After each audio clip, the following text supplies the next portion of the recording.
Baie dankie, broer. Mag maar sit.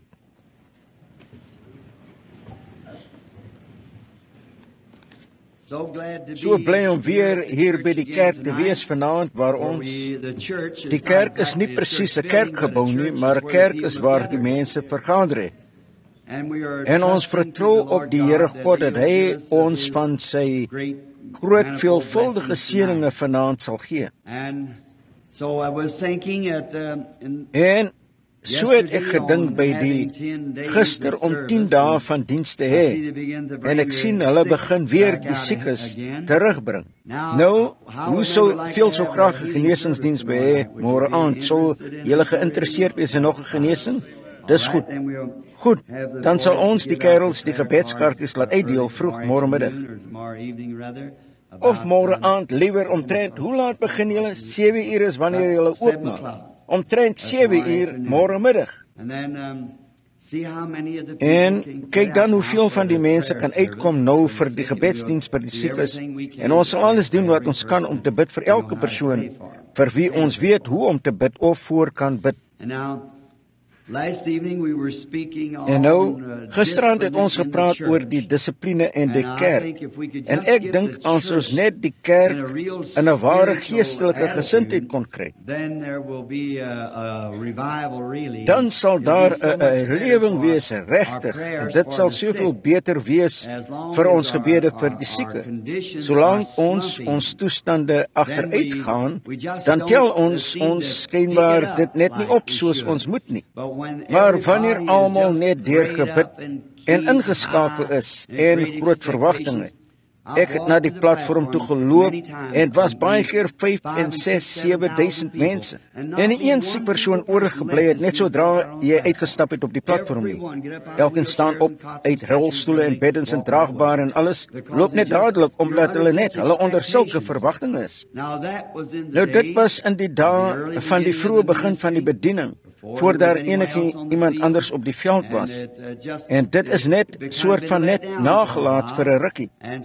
En so toe was almal, dit was nie, en die mense het net enigiets verwag.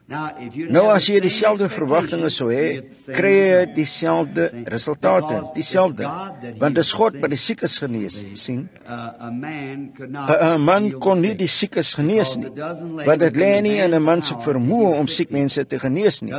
Lê nie in 'n dokter se vermoë om siek mense te genees nie. 'n Dokter genees nie die siekes nie. Hy help net die siekes. God genees al die siektes. Sien? 'n Dokter kan jou arm smalk as jy dit gebreek het, of 'n plek toewerk as jy dit gesny het, of 'n tand trek as dit vrot is, of blinde darm uit, maar hy kan nie die plek genees waar dit uitgekom het nie. Genesing is vermeerdering van selle wat groei en herstel, en sy lewe doen dit. En God is lewe, so dis hoe genesing gedoen word. Dis deur genade en barmhartighede van God. En die menslike liggaam is so gemaak, as jy sou. God het geweet dat ons ongelukke sou hê, en het geweet dat ons gesny sou word, en so voorts. Ek is 'n tyd gelede vertel deur 'n geneesheer, dink ek was dit gewees, dat hierdie nuwe operasie wat hulle vir die hart het, waar hulle daardie plastiek klep in die hart gesit het, wanneer hulle weggepreet is, soos met reumatiek koors. Dat ek nie glo daar is 'n ander plek in jou liggaam wat hulle dit kan doen nie, net om daardie plek waar daardie plastiek bedek sou word, deur die res van die slaghare in die hart. Wat so hou vas sou kry en vas so ander plek in die liggaam sou dit dadelik verwerp. Sien, God het geweet dat daardie operasie nodig sou wees. As jy hand sou sny, die are in 2 sny, en as op 'n waterpyp, as jy 'n waterpyp ergens in die stad stop, kyk, iets moet uitblaas iewers, dit sal terugkom. Maar God het dit so gereël dat daardie bloed daarby sal verbygaan en net dieselfde sal voortgaan. As dit nie was nie, sou dit teruggaan in jou hart en dit sou jou doodmaak net binne 'n sekonde. As jy ooit net die kleinste aartjie sou sny, sou dit jou net binne 'n sekonde doodmaak. Maar God het geweet dat ons onsself gaan seermaak en so voort, so hy het ons liggaam voorberei vir daardie doel, so nou ons wil weet dat dit alles die goedheid van God is. En soos ons genadige broer Oral Roberts dit goed gestel het, God is 'n goeie God. Hy is beslis, en nou ons weet hy is 'n goeie God, maar ons wil nie te veel daarop staat maak nie, onthou, hy is 'n God van geregtigheid ook. Want sy heiligheid maak hom geregtigheid, en sy wette moet nagekom word, sy vereisters. En so dan, as hy 'n goeie God is, moet hy goed wees. Baie keer raak ons deur mekaar oor wat goedheid is, raak ons deur mekaar oor wat simpatie is, medelee. Hou hierdie net 'n oomblik dop vir medelee. Hoeveel glo dat Jesus Christus medelee was? Wel, hy was beslis. Nou, hy het afgegaan na die bad van Bethesda en daar het menigtes gelê. Neem 2000 om een menigte te maak. So daar was menigtes mense wat daar gelê het, verlam, blind, krepeel, verdor, wat gewag het vir die roering van die water. En Jesus het gekyk deur daardie menigtes mense, totdat hy 'n man gevind het wat was wel. Hy was nie krepeel nie. Hy het gesê, wanneer ek afgaan na die bad, kom daar iemand voor my in. Hy sê siekte, hy het dit gehad vir 38 jaar, dit sou hom nie doodmaak nie, dit was vertraag. Miskien TB of prostaatprobleme of iets. En hy het op 'n draagbaar gelê. En Jesus het hom gesond gemaak en weggestap en daardie groot massa mense verdor en krepeel en verlam en blind. Is dit reg?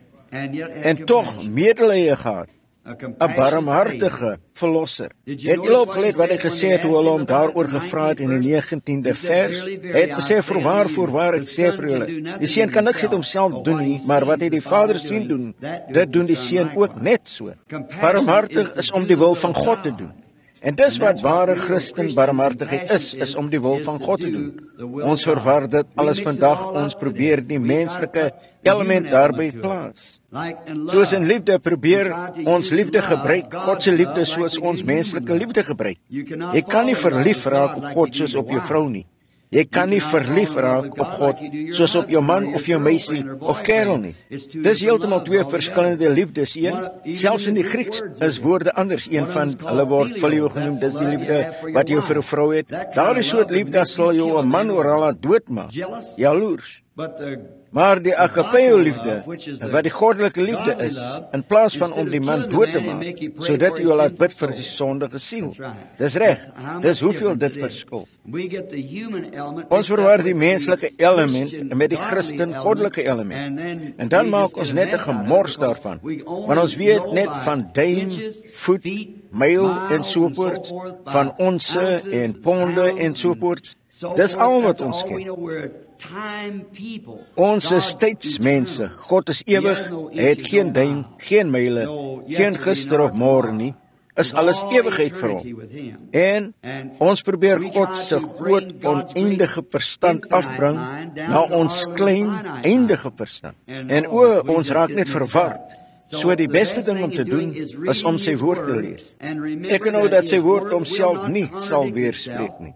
Ek is al 31 jaar in die bediening en ek het enige soort jaar se loon aangebied vir enige iemand wat vir my 'n skrif kan wys wat die ander een weerspreek, wat nie reggestel kan word deur die woord van God nie. Dis reg. Wanneer mense vir jou sê die woord weerspreek self, sê jy vir hulle weet nie waarvan hulle praat nie. God het dit geskryf in raaisels en gelykenisse sodat hy dit kon wegsteek vir die oë van die wyses en verstandiges en dit openbaar aan kindertjies wat wil leer. Jesus het die Vader gedank dat hy dit gedoen het. Is dit reg? Want ek ken dit nie soos om 'n koerant te lees nie. Dis 'n geestelike openbaring. En dit word geopenbaar aan hulle wat geïnteresseerd is om dit te leer. Nou, jy sal dit nooit op skool leer nie. Jy sal dit nooit deur teologie leer nie. Dit moet deur openbaring geken word, want die hele Bybel en die hele plan van verlossing is alles in die Bybel. En verlossing is gebaseer op die openbaring van Jesus Christus. Het julle dit geweet? Toe hulle van die berg afgekom het, het hy gesê, wie sê die mens is ek, die seun van die mens? Party van hulle het gesê, hy is Elia, Moses en die profete en so voort. Hy het gesê, maar wie sê julle is ek? En Petrus het gesê, hy is die Christus, die seun van die lewende God. Hy het gesê, geseënd is jy seun, Simon, seun van Jona, want vlees en bloed het dit nie aan jou geopenbaar nie, maar my Vader wat in die hemel is, het dit aan jou geopenbaar. En op hierdie rots sal ek my kerk bou, en die poorte van die hel kan dit nie oorweldig nie. Nou die Rooms-Katolieke kerk sê dat hy van Petrus gepraat het, wat beteken klein rots. As dit so is, het hy onmiddellik daarna teruggeval. sodat jy sien in watter soort kerk jy sou wees. So toe het die protestantse kerk gesê, hy het dit op homself gebou.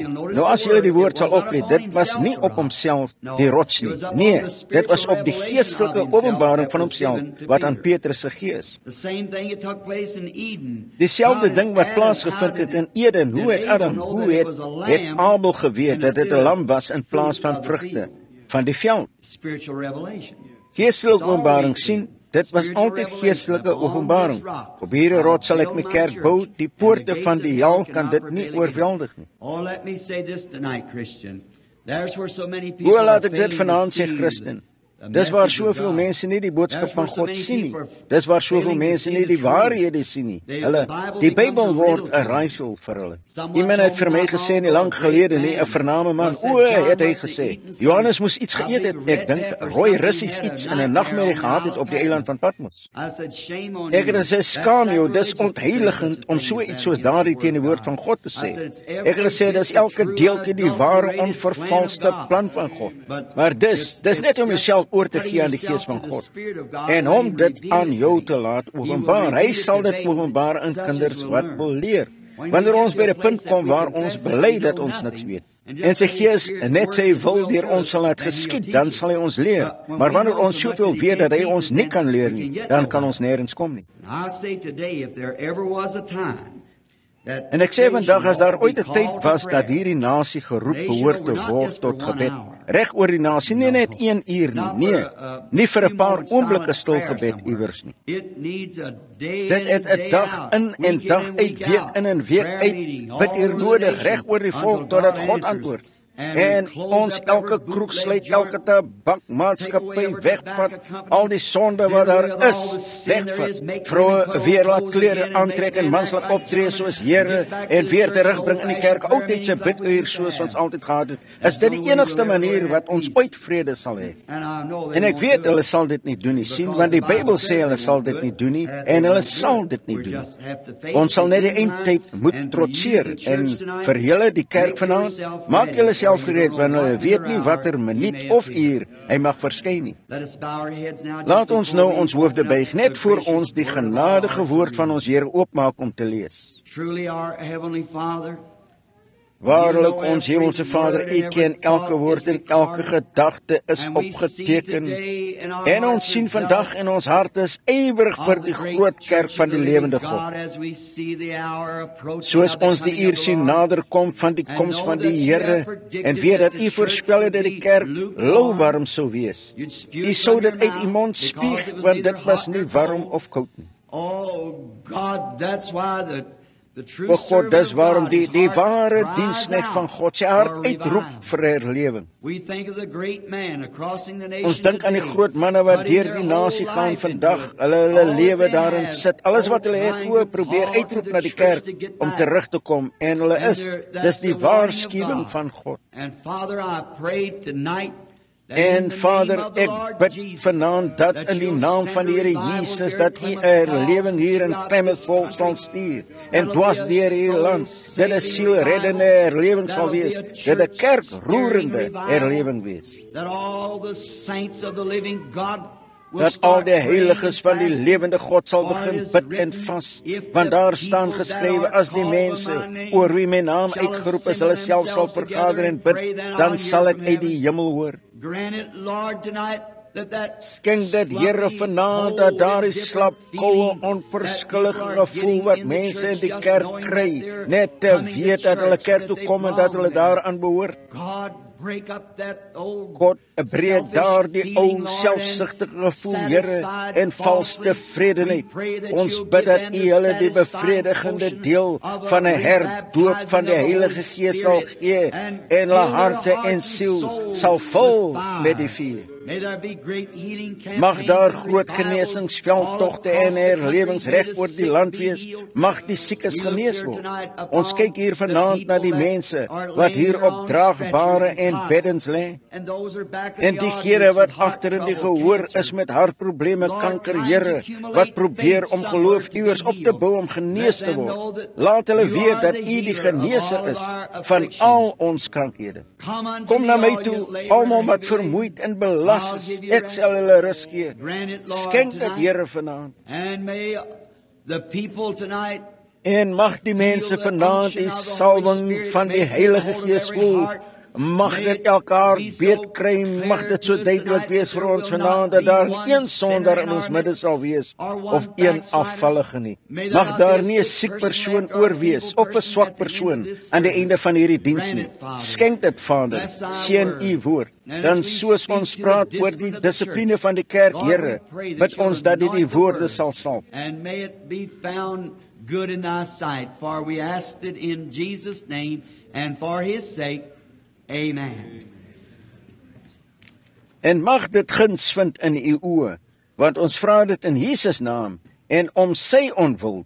Amen. For a text tonight, I want to take Vir 'n teks vanaand wil ek net 'n gedeelte van die 17de hoofstuk van Matteus neem en die laaste paar woorde van die 5de vers. This is my Dit beloved is son. my geliefde seun, Hear ye luister him. na hom. And if the Lord willing, En as die I Here want to wil, use or draw wil ek a gebruik of 'n context from the konteks neem last three van daardie words of laaste the 3 fifth verse. woorde van die Hear 5de vers. ye him. Luister 3 na words. hom. 3 woorde. Like I said last evening, these are Julle sou, soos ek gisteraan gesê small het, texts, hierdie is baie klein but it's teksies, all maar that dis we need al to wat know. ons hoef te weet. It's the value if we'll just Dis die do waarde. as this As ons little net sal text, maak soos hierdie teksie bids ons us to beveel do, om te doen, there will sal not daar be nie one een teleurgestelde disappointed persoon in this building in hierdie tonight. gebou wees vanaand nie. hear Net ye luister na him. hom. Wat hy ook al sê om te doen, doen jy dit. And then, Dan if you're as jy sick, siek is, hear luister ye him. na hom. As If jy you're sondig sinful, is, luister hear ye him. na hom. If As you jy iets need, nodig het, something, luister na hear ye hom. him. He has all that you have Hy het need alles of wat in jy this nodig journey. het in hierdie He reis. has it Hy for het dit you, vir jou waiting to en give wag it to om you.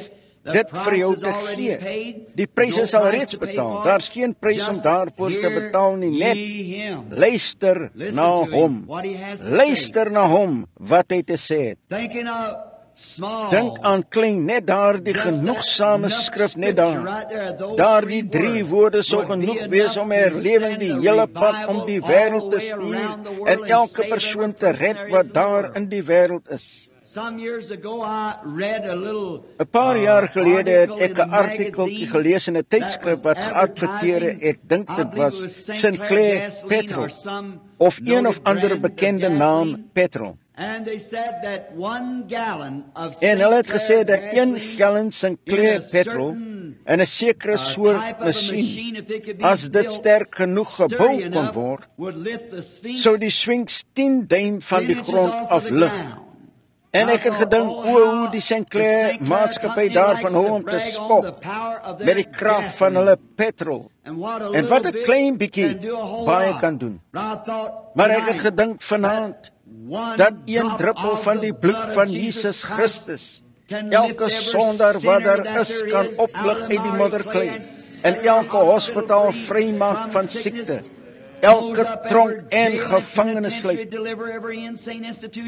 elke krankzinnige instelling verlos van sy siek mense en beproefdes, vreugde reg oor die wêreld gee met 1 druppel van die bloed van die Here Jesus Christus.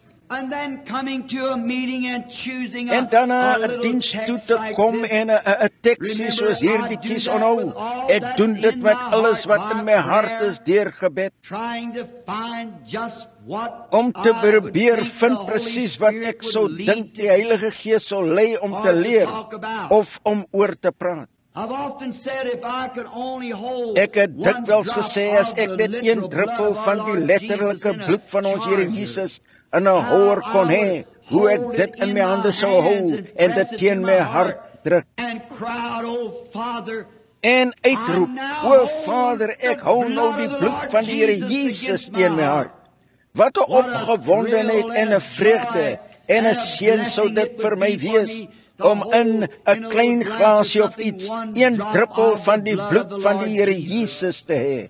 Maar julle weet, in sy oë het ek iets groter as dit vanaand. Ek hou dit teen my hart vanaand, julle mense, wat die gekooptes van sy bloed is. Hy het meer van julle gedink as wat hy het van sy eie bloed, want hy het dit gegee dat hy julle mag reinig en julle in sy teenwoordigheid inbring. O, dis die klein dingetjies. Dit is nie die groot dinge wat ons doen nie. Dis die klein dingetjies wat ons ongedaan laat. Ek het gister aangepraat oor die posseeltjie.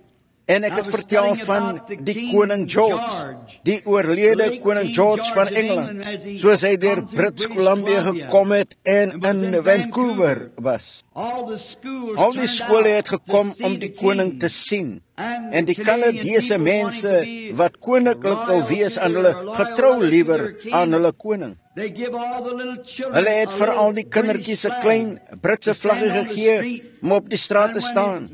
En wanneer sy majesteit die koning verbygegaan het, het hulle hierdie vlaggies gewaai om te wys dat hulle hom gesteun het. En hulle was sy onderdane, en die onderwysers het al die kleintjies soontoe laat gaan. En nadat die koning verbygegaan het, het al die kindertjies in 'n sekere skool teruggekom, behalwe een klein dogtertjie. En die onderwyseres was baie ontstel, so sy het al die ouer kinders geroep, en sy het gesê, wat het van klein Martetjie geword? En hulle kon haar nie kry nie. Hulle het gesê, wel, sy was in ons groep, maar hulle kon haar nie kry nie. En die onderwyseres het hysteries in die straat ingehardloop en begin soek na hierdie sekere dogtertjie wat nie teruggekom het nie.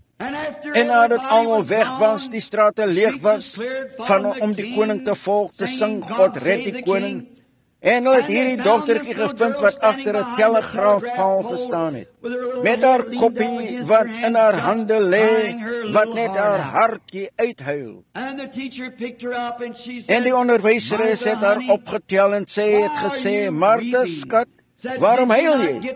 Gesê, het jy nie jou vlag vir die koning gewaai nie? Sy het gesê, ja juffrou, ek het my vlag gewaai. Sy het gesê, wel dan, het jy nie die koning gesien nie? Sy het gesê, ja juffrou, ek het die koning gesien.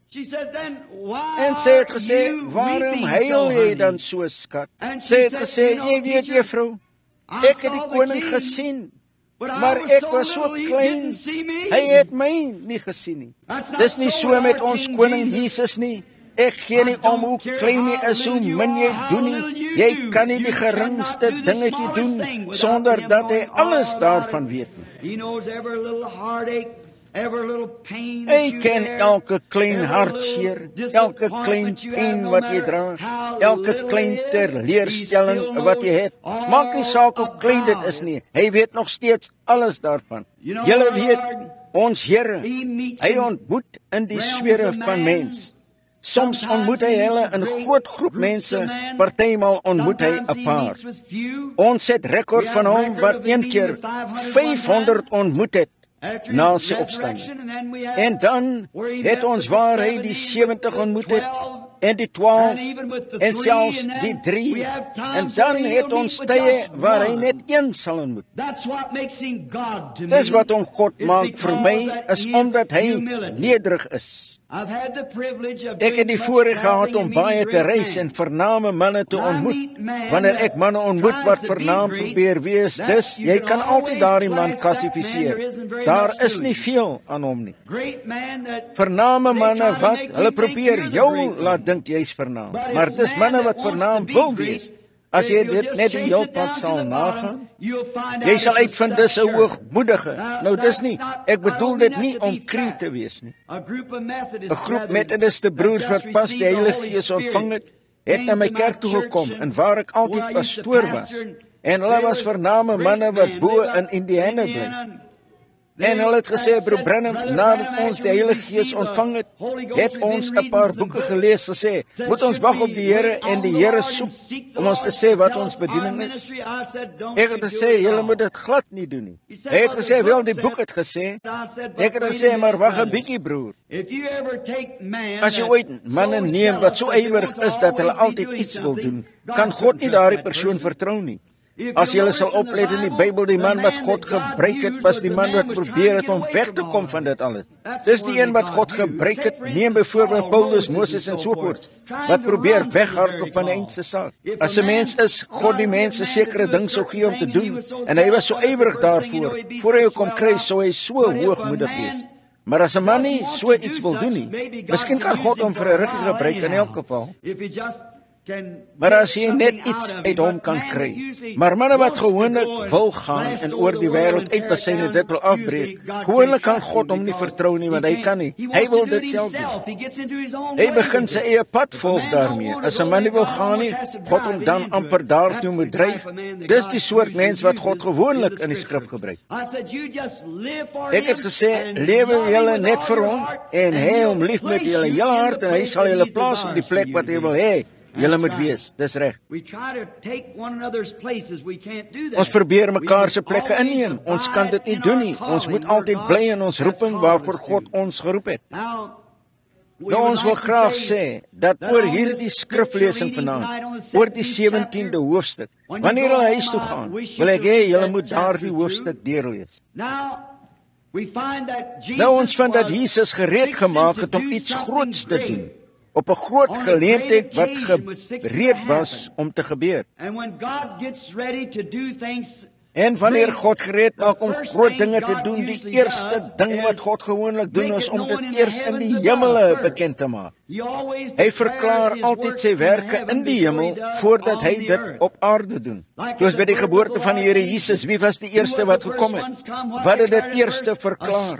'n Ster het oor die hemele begin gaan. Die Magiërs is dit al die pad van die ooste na Jerusalem toe gekom om oorkant aan Indië af, die 3 Magiërs. En toe ek in Indië was, sien julle hulle steeds op dieselfde manier reg op straat sit wat hulle die wyse manne noem, of die Magiërs, sterrekykers, so sommige van hulle noem. But God always declares things in the heaven before he does on the earth. God verklaar altyd dinge in die hemel voor hy dit op aarde doen.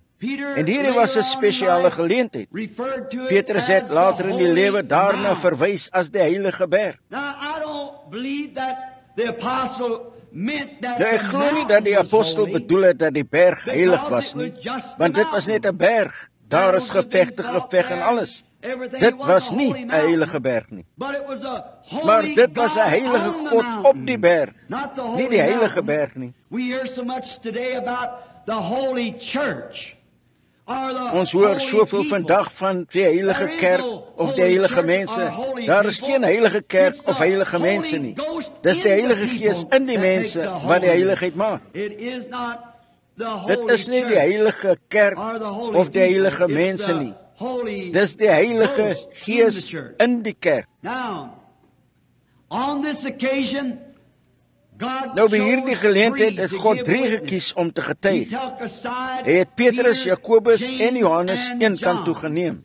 As jy oplet, altyd, wanneer hy gegaan het om iets groot te doen, het hy daardie 3 geneem. Wonder hoekom?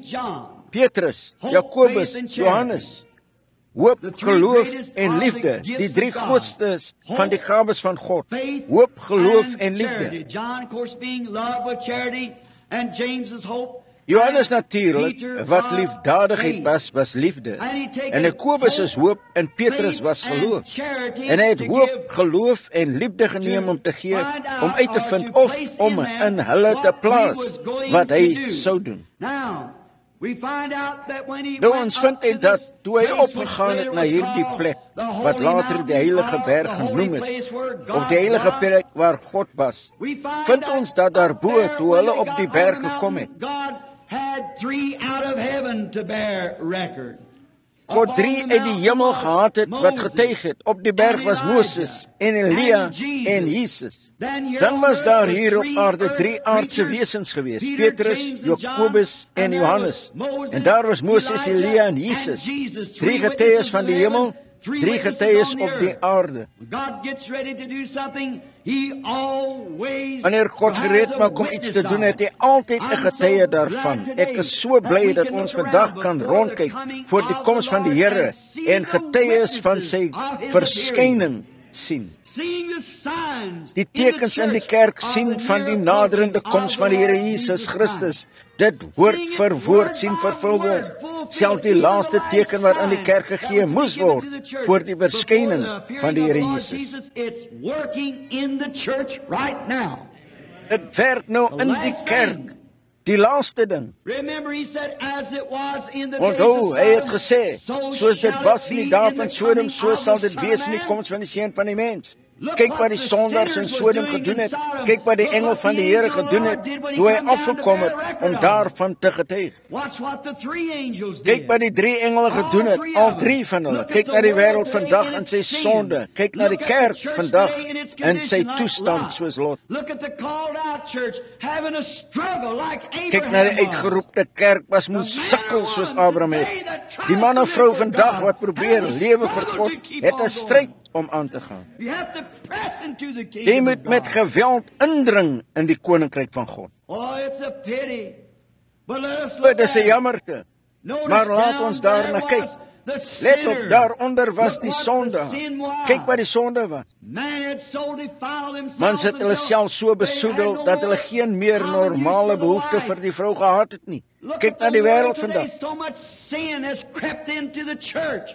Soveel sonde het in die kerk ingesluip en in die nasie in, totdat dit deurtrek is met sonde. Right.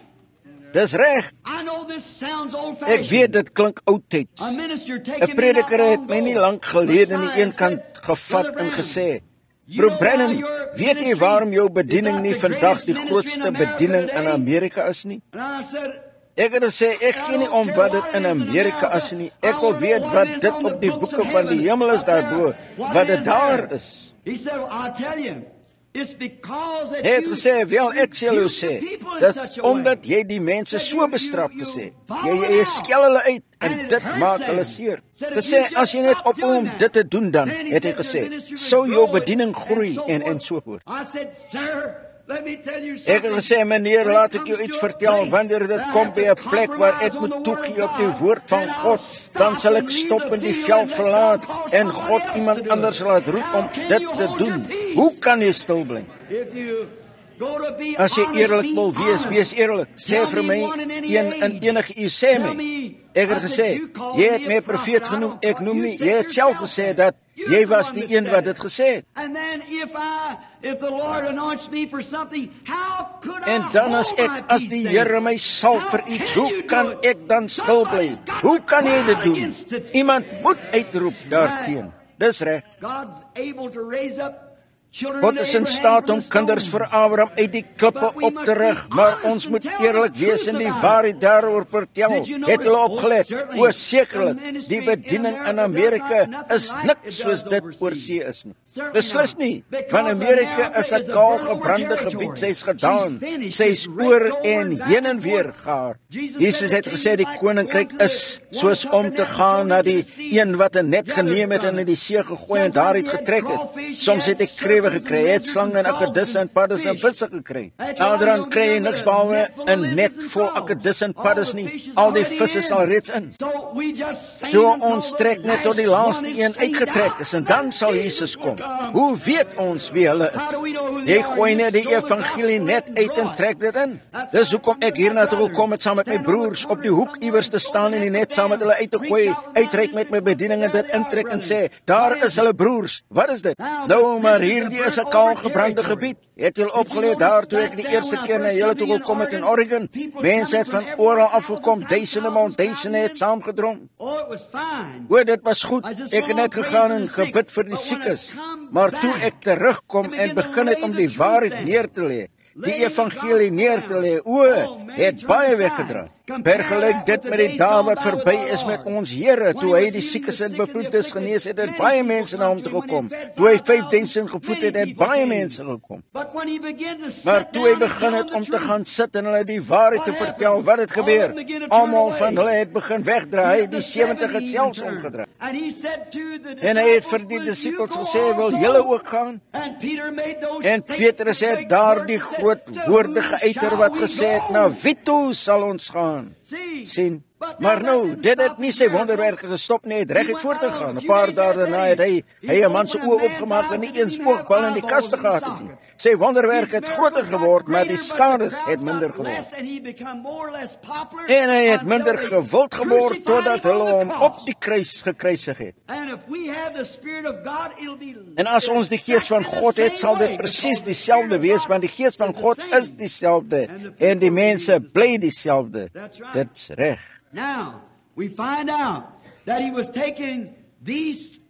ons vind uit dat hy hierdie geneem het om te getuig van wat hy sou doen.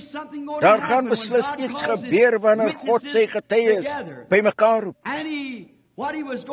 En hy, wat hy daar sou doen, wat ons noem, was die plasing van 'n seun. In die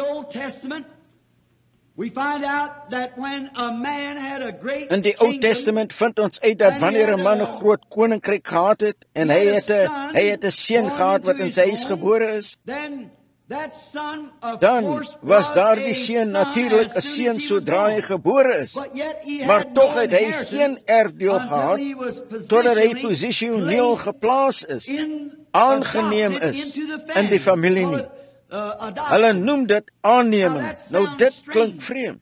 Maar nou hier is waar die Pinksterkerk volgens my opinie afgegaan het of gestop het, in plaas van aan te gaan. Nou ek is Pinkster, en as ek nie die Heilige Gees gehad het nie, sou ek nie hier bo gestaan en julle daarvan vertel het nie, maar as ek julle nie gelief gehad het nie, sou ek julle nie daarvan vertel het nie. Maar kyk, toe 'n kind gebore is in die ou ortodokse huis, wel, die vader het baie werk gehad om te doen. So die seun was 'n seun sodra hy gebore is. Wel, dit wat die Pinksterkerk, sodra dit gebore is op enige ander kerk, wanneer dit gebore word in die koninkryk van God, word dit seuns en dogters van God. Maar ons het daar gestop, toe die Pinksterkerk die gawe van praat in taal en uitleg ontvang het hulle daar gestop. Dis geen plek om te stop nie, dis die plek om te begin. Wel, ons het onongunde hulpbronne oral. Alles is moontlik vir hulle wat glo. Elke belofte in die Bybel behoort aan ons. Die probleem daarvan is, ons kan gaan na ons medeburgers van die Koninkryk van God, ons Methodiste en Baptiste broers. Jy kan hulle vertel van goddelike genesing in die krag van God. Hulle sal terug verwys na, wat het Moody daarvan gesê, wat het iemand anders daarvan gesê, deur terug te kyk. Ons kan vir die Pinksterbroers sê, wel, wat ons destyds gehad het toe ons voorvaders dit 50 jaar gelede gekry het, moet nooit agtertoe kyk nie, kyk vorentoe, bly vorentoe kyk. Wetenskap doen dit nie. Wetenskap gaan God vind voordat die prediker dit vind as ons nie oppas nie in sy navorsing. Dis reg. 'n Wetenskap omtrent 300 jaar gelede het 'n Franse wetenskaplik gesê dit bewys deur 'n bal rond te rol soos die aarde gesê, as 'n mens dit wetenskaplik bewys. As 'n persoon die verskriklike spoed van 35 myl per uur kon ry, sou swaartekrag hom van die aarde afneem. Nou dink julle 'n moderne wetenskap sal daarna luister? Seker nie. Hy gaan nou 2000 myl per uur en hy stop nie eers daar nie. Hy gaan voort. En ons probeer terug te kyk om te sien wat iemand anders gesê het. Alles is moontlik vir hulle wat glo. Ons het die onongunde hulpbronne van God in ons hande om God te toon. Ons is seuns en dogters van God. God het die mens gemaak, hy het hom 'n God gemaak, hy het hom 'n heerskappy oor die aarde gegee, maar sy gevalle toestand het dit laat vaar. Maar wat hulle verloor het deur arm, dit is herstel deur Christus. Het gesê, as jy vir hierdie berg sê, beweeg en nie in jou hart twyfel nie, maar glo dat wat jy gesê het sal gebeur, kan jy kry wat jy gesê het. Alles wat jy ook al begeer, wanneer jy bid, glo jy ontvang dit en jy sal dit kry. Amen. Hy het vir ons alles herstel wat verlore was in Adam. Maar vandag dink ons net aan kerk toe te gaan, ons naam op die boek te sit, onderdompel besprinkel word of wat dit ook al is, handskit met die gemeente met die pastoor, dit handel dit af. Dan kom ons na Pinkster toe. Ons het die Heilige Gees ontvang. Dit het ons geval en ons begin uitroep en God prys en die krag van God het neergedaal. En ons het in tale gepraat, hulle dit hoor uitlê. Groot aanhalings maak en so voort en profeteer. Dit klink goed, maar ons stop net. Dis net die begin. Hou net aan beweeg. Hou net aan en God aan is en aan. depending on us. God maak staat op ons. When this son was born in the home, Wanneer hierdie seun in die huis gebore is, was dit posisionele seun, 'n seun van die Vader. Maar nou, wat het daardie Vader gedoen? Hy het nie tyd gehad om by daardie een seun te wees nie. Sy besigheid was groot. so he hired a tutor. So hy het 'n leermeester of 'n opvoeder And gehuur, he onderwyser. searched the lands. En hy het die lande deursoek totdat hy die regte soort van man gevind het. Want dit was sy kind. And he wanted that child brought up right. Hy wou daardie kind reg opgevoed hê, want daardie kind sou eendag alles erf wat hy gehad het. Maar hy het oral uitgekyk totdat hy die regte soort man kon vind. Nie een van hierdie manne wat 'n veer in sy hoed probeer kry, alleen vertel of jou kind vaar goed terwyl hy nie het nie. Hy sou die vordering van daardie kind moes rapporteer. Nou dit was om 'n seun te plaas. Die predikers hier verstaan en weet waarvan ek praat, die plasing van 'n seun. Paulus in Galasiërs en so voort, die plasing van 'n seun, die Ou Testament. Ek dink koning James het daardie idee gehad, die vertalers toe hy gesê het, in my vader se huis is daar baie wonings. 'n Huis was die domein, en in die vader se huis, soos in die Ou Testament, in die vader se huis het hy baie diensknegte gehad. En hy het na hierdie diensknegte toe gegaan, nie tyd gehad om sy seun te leer nie, so het iemand anders gekry om dit van hom te leer, 'n regte man. En dis wat God hier gewys het op wat ons die berg van verheerliking noem, wat hy self gedoen het. God het nooit 'n mens gevra om enigiets te doen wat hy nie self sou doen nie. Onthou dit. God sou jou nie vra om enigiets te doen tensy hy dit self gedoen het nie. So let op, nou, toe hierdie seun was, begin het om skoolgaande ouderdom te bereik, sou hierdie leermeester saam met hierdie seun gaan en by hom bly en die boodskap vir die vader bring hoe die seun vorder. As die seun 'n pligsversaker was, nie besig met die vader se sake nie, hoe daardie leermeester hom dan sou moes skaam om in die vader se teenwoordigheid in te loop en te sê: "Meneer, ek is jammer om te sê, maar dit gaan nie goed met jou seun nie. Hy wil net nie, hy wil nie leer nie, hy gee nie om nie." En wel dan, toe God, toe hy die aarde hier verlaat het, sy kerk, het hy 'n leermeester vir sy kerk gekies. Hy het 'n opvoeder gekry, iemand wat eerlik sou wees, wat die waarheid sou praat, die regte soort opvoeder. Dit was nie een of ander aartsbiskop of paus of algemene opsiener nie. Hy het die Heilige Gees gestuur om die opsiener en die leermeester van die kerk te wees. Ons het biskop en almal aangeneem om leermeester van die kerk te wees. Dis nie God se program nie. Die Heilige Gees is ons leraar. Die Heilige Gees is die leermeester van die kerk. Ons het elke soort idee aangeneem, allerhande skole en teologie en alles, wanneer die Heilige Gees ons behoort te lei. Nou dis waarom die kerk nie toestand is wat dit vanaand is. Dis mensgelei en nie geesgelei nie. Seuns en dogters van God word gelei deur die Gees van God. Die Gees van God moet die kerk lei. Nou mense mag enigiets sê, maar die Heilige Gees sal die waarheid van jou praat. Nou vanaand, hoe dink julle dat die Heilige Gees moet voel wanneer dit voor die Vader moet opkom en sê: "Vader, o u kerk." Weet jy wat? Die kerk, die helfte van hulle kom nie eens Sondag kerk toe nie. Nee, op Woensdag aand bly hulle by die huis om Ons is lief vir Susie te kyk of wat dit ook al op televisie is, julle weet. Hulle is groter liefhebbers van die dinge van die wêreld as liefhebbers van die lof van krag van God. Dis reg. Ek het niks teen televisie nie, daar is mooi dinge daarop. Maar wanneer 'n Christen tuis sal bly van die kerk af, om by een of ander lawwe toneelstuk soos daardie te kyk, het daar iets gebeur in daardie persoon se lewe. Die Heilige Gees het iewers uitgegaan. Jy's nie besig met die Vader se sake nie. Wat dink julle doen hy wanneer hy opkom voor die Vader en moet sê dat sy dogters, sy kinders, sy lieflike dogters hierdie onsedelike klere dra wat hulle kort broeke noem, sy dogters? Ek het dit gesê nie lank gelede nie en 'n vrou het vir my gesê, sy het gesê, "Luister, wag broer Branham."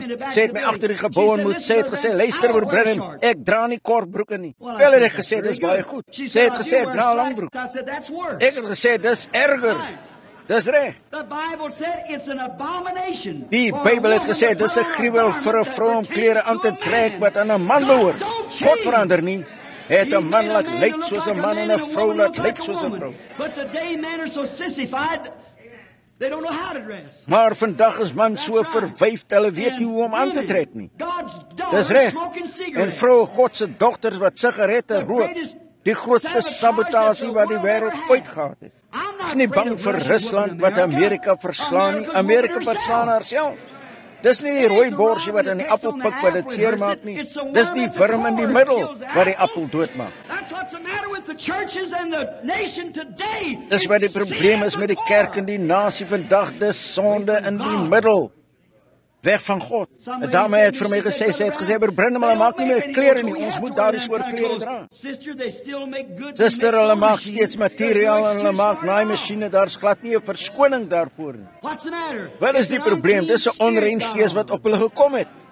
Dit was altyd verkeerd vir ons Pinkstervrou om hare te sny. Nou het julle iets gekry, het julle nie. Wat het gebeur? Party van hulle het altyd gesê hulle het hoofpyn gehad, baie hoofpyn. Julle weet die Bybel het gesê as 'n vrou haar hare sny, onteer sy haar man. 'n Oneerbare vrou is nie reg om saam met haar te lewe nie. Ek bedoel nie julle is gemeen nie, maar ek bedoel dat die duiwel in 'n paar verwyfde preekstoele wat daar buite behoort te wees as 'n varkoppasser in plaas van 'n prediker, behoort uit te gaan en die waarheid daarvan te vertel, sodat julle sal weet wat die waarheid is. Is dit reg, broer? Ek het altyd 'n ou Methodiste vriend gehad wat altyd 'n lied gesing het. We let down the bars, we compromise with sin. We let down the bars, the sheep got out, but how did the goats get in? What's the trouble? They let down the bars. Wat is die probleem? Hulle die standaarde laat sak, die oudtydse standaarde van die Heilige Gees wat die kerk lei, en dit lei in alle waarheid. Nou, dis die waarheid. Dit mag ook iets wees. Dit mag 'n bietjie seer maak. Julle weet, toe ek 'n klein seentjie was, is daar een ding wat ek steeds nie kan verduur nie, is kasterolie. Ek kan dit net ruik en ek sal siek wees vir 'n week. Toe ons klein kindertjies was, moes mamma altyd so toe gaan waar hulle sou na die winkel slaghuis toe vleisvelle kry. En sy sou hulle kook of hulle braai in 'n ou skottel in die vet kry om die askoekies te maak. Het ons hulle genoem mieliekoekies en ons sou swart oog-ertjies, rapgroente hê en was baie lekker om te eet. En maar wanneer ons net daardie veraandete ontbyt en aandete gekry het, dan is dit ons sou elke Saterdag aan moes al ons klein kindertjies bad. Ek en ou ma het ons ingebring, het 'n groot ou sederhoutbad gehad en hulle sou begin met die baba het eerste bad gekry. En daar was 10 van ons. Ek het die laaste een gekry, dieselfde water, voeg net nog 'n bietjie by, maak dit warm. En dan moes al ons kinders in die skool 'n dop kasterolie drink. O, wanneer dit my beerd was, sou ek my neus toe druk. Ek sou sê, mamma, moet asseblief nie. O, dit maak my net so siek. Ek en ou daardie ou sedelike ou mamma van my, sy sou sê, maar kyk Billy, as dit jou nie siek maak nie, help dit jou niks. En dis hoe ek die evangelie preek, as dit jou siek maak, dit mag 'n bietjie van jou gastronomie van die Bybel roer en dinge laat begin. Reg, dis reg. Ons het die oudtydse evangelie nodig. Ons het die krag van God nodig, die Heilige Gees weer in en al die Hollywood en televisiesterre uitbeweeg. Jy weet, dame, ek wil vir jou iets sê. Ek gaan binne 'n oomblik by die mans uitkom, maar dame, ek wil iets vir jou sê. Het jy geweet dis 'n onrein gees wat op jou gekom het? Weet jy, dame, jy gaan in die straat af baie wils geklee. Weet jy, daardie vrou gaan moet verantwoording doen vir oorspelpleeg. Wel, sy mag so rein wees soos 'n lelie vir haar of vir haar man. Maar die Bybel het gesê, Jesus het gesê, as wie ook al na 'n vrou kyk om haar te begeer, het al reeds oorspel met haar gepleeg in sy hart. En dan, as jy so aantrek en een of ander sondaar kyk na jou op daardie manier by die oordeelsdag, wanneer hy antwoord vir oorspel pleeg, sal dit met jou wees en dit sal jou fout wees, omdat dit jouself aan hom voorgestel het.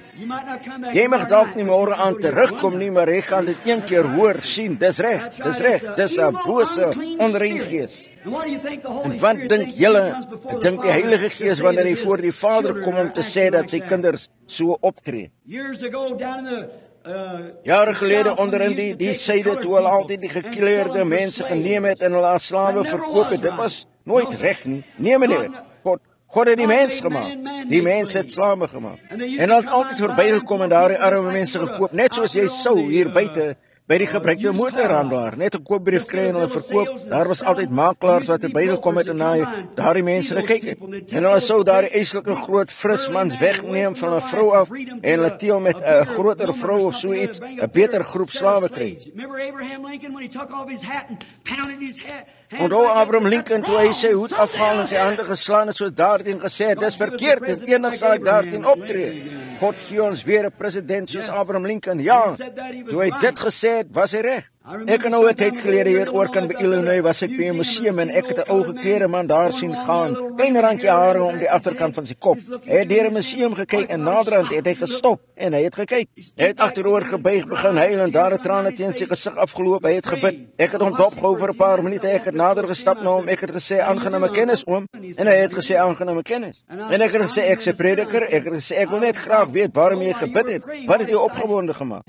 Gesê kom hier onder 'n klein glasie ingekyk en daar het 'n kledingstuk gelê. Ek het gesê dis 'n kledingstuk. Ek sien niks so ontstellend daaraan wat 'n man sal laat terugspring en 'n gebed doen nie. Hy het gesê maar kyk, ek het nog steeds die merke van 'n slawegordel om my. Hy het gesê dit is die bloed van Abraham Lincoln en die bloed van Abraham Lincoln het daardie slawegordel van my afgehaal. Sal dit jou nie ook opgewonde maak nie? Ek het teruggestaan en ek het gesê as die bloed van Abraham Lincoln 'n slaaf se opgewonde maak om 'n gordel van hom af te haal, wat behoort die bloed van Jesus Christus te doen wanneer dit in sy krag voor 'n kerk gepreek word wat daarop aanspraak maak om wedergebore te wees? Wat behoort dit te doen?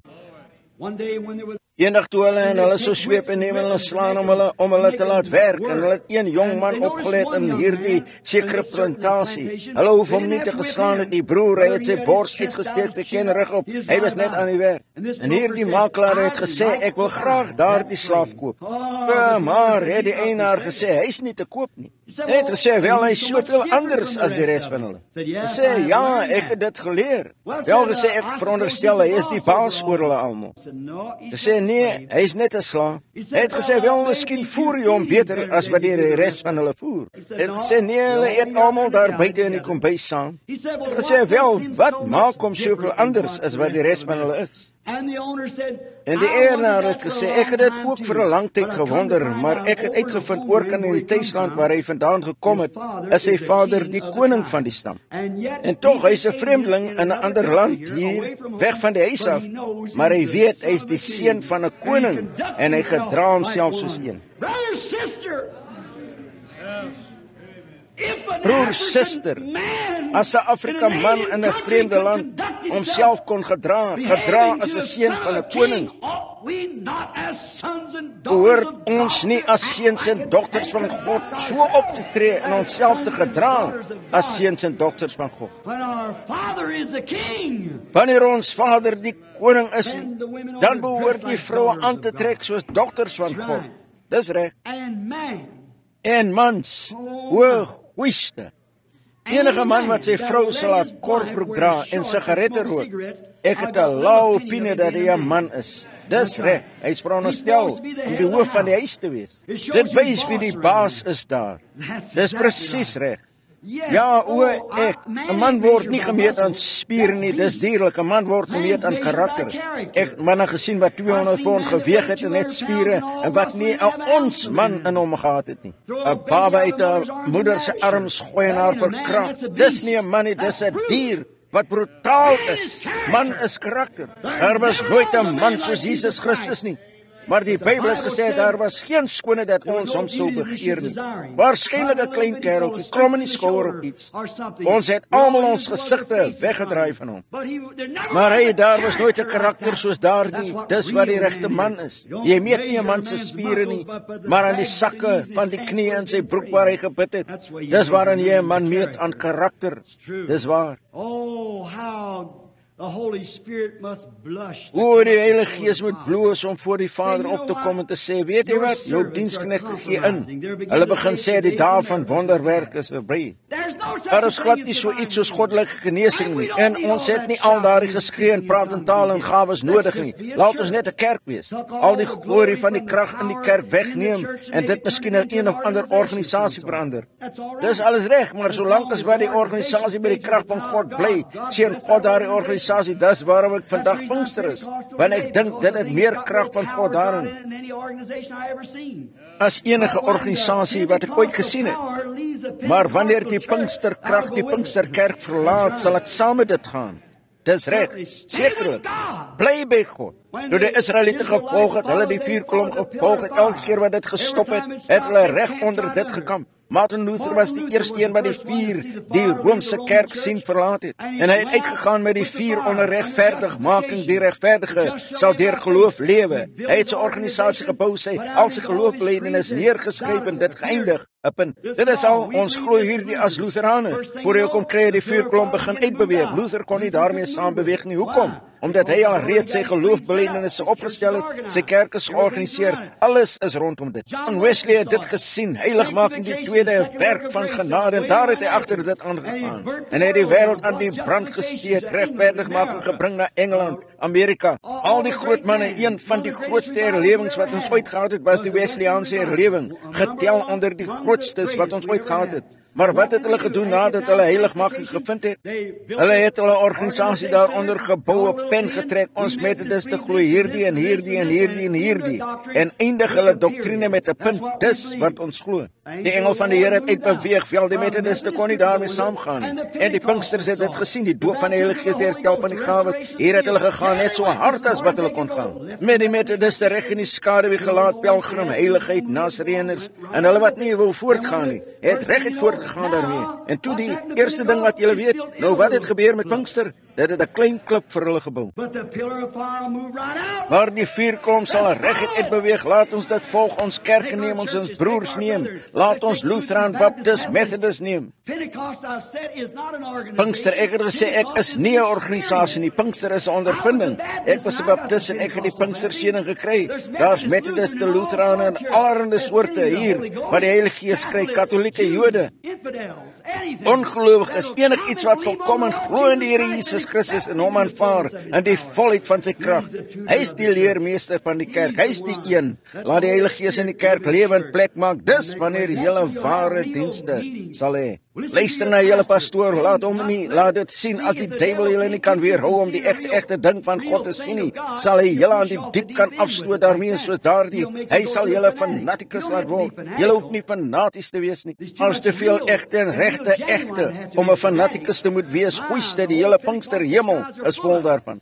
Maar luister na julle pastoor, 'n goeie godsgestuurde man, 'n leraar wat sal stuur en julle net presies sê wat om te doen, wat hy self is gesalf met die Heilige Gees en hom dop. Hy sal reg by die woord bly. Presies wat die woord sê, hy sal reg daarvolgens sê. En God sal daardie woord seën, ek geen om waar dit is nie. Hy sal dit seën omdat hy beloof het hy sou dit doen. Dis reg. Hy sal bly. Jy bly reg op die woord en daardie woord is lewe. En elke keer wat jy die woord ontvang jy lewe. Neem dit in jou hart en glo dit as jou eie besitting.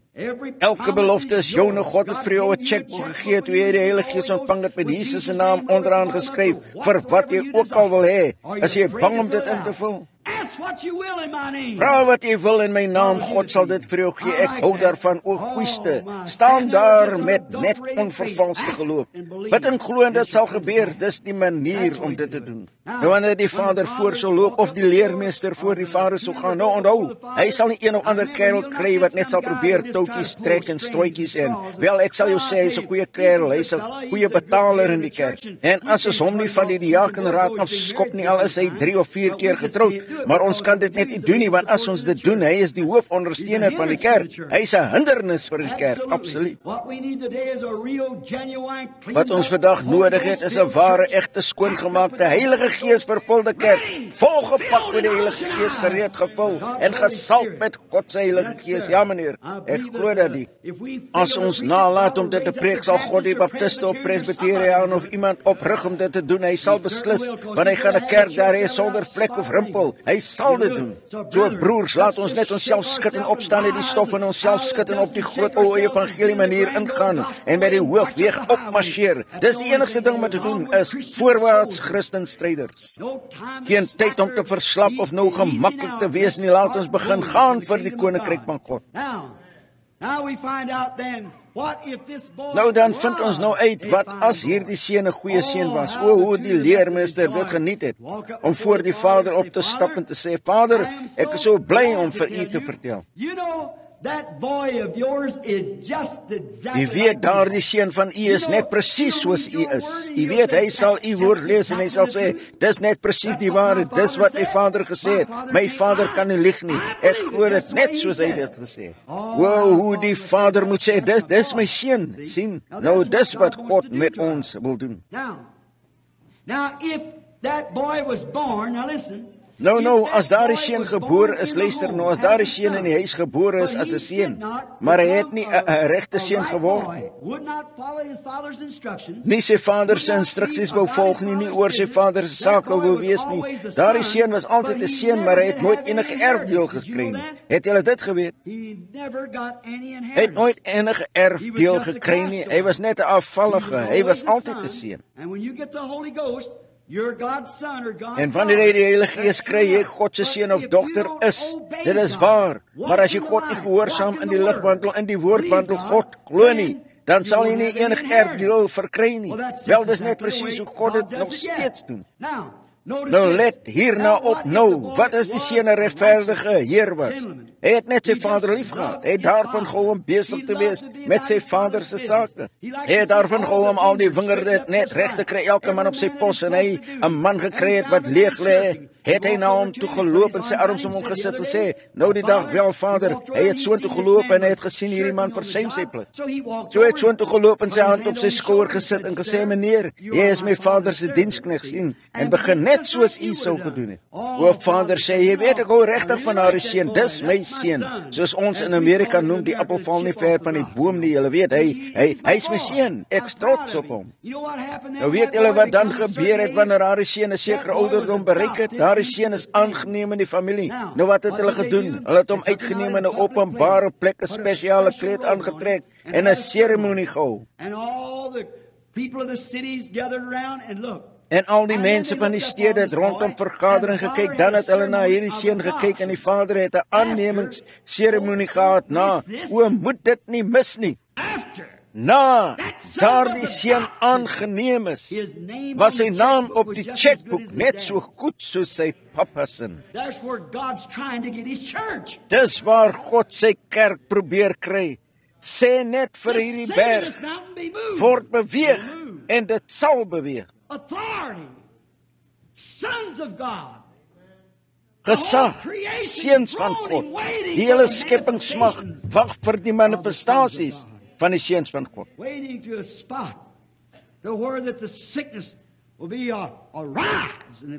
Wag vir 'n plek waar die siekte sal wees, staan op en dit sal so wees. Die blinde sal hulle sig ontvang, doop en stom, ons bid nou vir hulle, maar dan sal julle dit beveel. Het nie gesê vir hulle wat geglo het sal hierdie tekens volg, hulle sal vir die siekes bid. Hy het gesê, hulle sal duiwels uitdryf, nie ek sal nie, hulle sal. As jy vir hierdie berg sê, nie as ek sê nie, as jy vir hierdie berg sê, word beweeg, nie in jou hart twyfel nie. Wat ons nodig het is aanneming, seuns en dogters het aanneming nodig. Maar hoe kan die kerk, die Pinksterkerk en die Methodiste en Baptiste kerk aangeneem word voor hulle gedissiplineer word? Ons moet eers gedissiplineer word. God kan nie hierdie krag in die kerk toevertrou nie. Dis moeilik om te sê wat julle sou doen. Hoe kan 'n vader sy besigheid toevertrou aan 'n seun wat net sy hele erfdeel mag bederf? Hy kon dit nie doen nie. Die kerk moet by 'n punt kom waar dit gedissiplineerd is. God is nou besig met daardie werk, dissipline. Nou hy het daardie seun uitgeneem en hy het 'n seremonie gehad. En hy het gesê, hierdie is my seun. En ek neem hom aan in my familie, wat hy ook al sê, ek sê dit ook. Nou God het dieselfde ding daar met Jesus gedoen. Hy het net presies gedoen wat hy van hulle verwag het om te doen. Jesus het hom behaag en het hom opgeneem en 3 aardse getuienis geneem. Petrus Jakobus, Johannes, hoop, geloof en liefde.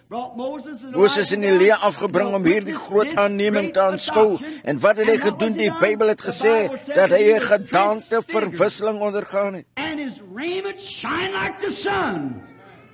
A special robe. En sy klere het geskyn soos die son, 'n spesiale kleed. Amen. 'n spesiale kleed, 'n spesiale salwing. And when they looked up, they saw him shining in the glory of God. En toe hulle opgekyk het, het hulle hom sien skyn in die heerlikheid van God. En 'n stem het gesê, dit is my geliefde seun, luister na hom. O, wiste. Wat God vanaand met die kerk wil doen, met 'n individu wil doen, is om iemand te vind. Vind die Heilige Gees soek om mense te vind. Hy hom aanneem na 'n sekere plek met daardie persoon, praat hulle salf en hulle iets spesiaal gee, groot kragte en gawes om sy wil te bewerk en sy wil te doen. Maar hoe kan hy dit doen wanneer hy die hele tyd moet opkom sê, o, dis verskriklik, hulle hardop agter hierdie aan, hulle hardop agter foute aan, hulle wil nie kerk toe gaan nie, dis, kyk in watter toestand is die kerk. So as God dit nie met die liggaam kan doen nie, sal hy individue uitkies en dit doen. God is in staat om uit die klippe kinders van Abraham op te rig. Let op, net sodra die eerste bonatuurlike teken gebeur het, was Petrus soveel soos die wêreld vandag. Sodra die bonatuurlike gedoen is, die groot wonderwerk gedoen is, wel net soos in die dae van Moses, was daar 'n gemengde menigte. Moses het afgegaan na Egipte en toe hy soontoe gegaan het, wat het gebeur? Hy het 'n paar wonderwerke gedoen en toe hy het die gelowiges en ongelowiges almal bymekaar gekom, want wonderwerke maak die mense opgewonde. En daar was 'n gemengde menigte wat saam met hulle gegaan het, en daar dieselfde gemengde menigte het die laar besoedel. Nie om onkundig te probeer wees nie, maar ek weet nie wat nie. Dit was die enigste ding wat Israel geroe neer het in hulle opmars, was daar die gemengde menigte. En as dit nie die enigste tipe van vandag was nie, ek weet nie wat nie. 'n gemengde menigte, gemengde gelowiges en ongelowiges, vat hulle in die kerk in net so lank hulle sal kom en gedoop word. Dis al wat nodig is.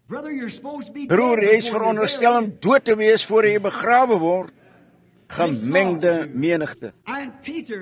En Petrus het baie opgewonde geraak en hy het gesê sommer gou sodra hy die bonatuurlike gesien het, het hy gesê laat ons hier 3 tabernakels bou. Gou dieselfde ding wat Luther gedoen het, dieselfde ding wat Wesley gedoen het, dieselfde ding wat ons Pinksterbroers gedoen het. Almal van ons gedoen het. O, ons sal 'n Pinkster hierdie maak en 'n Pinkster hierdie en 'n Pinkster hierdie. Ons sal ons organisasie maak. Wel hierdie glo hy kom op 'n wit perd. Wel ons glo nie, ons glo hy kom op 'n wit wolk. Wel laat hulle gaan, hulle is nie van ons nie. O, daar het hulle dit. Die natuurlike gedoen. En toe hier nie lank gelede het die Here 'n paar gawes gegee en 'n paar manne uitgestuur. Ons dierbare broer Tommy Osborne en broer Robertson, party van hulle, en toe hulle uitgegaan het en die bonatuurlike begin het gedoen is, wat? Hulle kon net nie in hulle organisasie bly en aanbeweeg nie voor hy kom kry, moes hulle vir hulle laatreën en 'n vroeë reën en 'n binneste reën en 'n buitenste reën en ook koeste reëns maak. Wat is dit? Die bonatuurlik is gedoen in 'n gemengde menigte begin. Dit's reg. Dit maak die mense opgewonde. 'n Gemengde menigte gaan saam met hulle.